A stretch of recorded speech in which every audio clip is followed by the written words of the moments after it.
ایک صاحب اپنی تحریر میں لکھتے ہیں کہ وہ روزانہ ایک ہوٹل پر ناشتہ کرنے جاتے تھے۔ روزانہ ایک آدمی آتا، رش کا فائدہ اٹھا کر ناشتہ کرتا اور چھپ کر پیسے دیے بغیر ہی نکل جاتا۔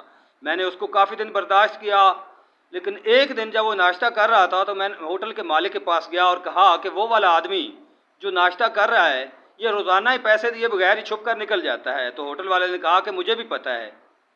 تو میں نے اس کو کہا کہ بھائی آپ اس کو رنگے ہاتھوں پکڑ لیں۔ تو ہوٹل والا کہتا ہے کہ میں اس کو نہیں پکڑوں گا۔ میں نے پوچھا کیوں؟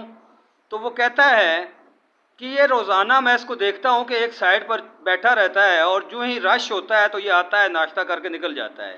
ہو سکتا ہے کہ یہ اللہ سے دعا کرتا ہو کہ یا اللہ اس کے ہوٹل پر رش ہو جائے تاکہ میں یہاں سے ناشتہ کر کے نکل سکوں۔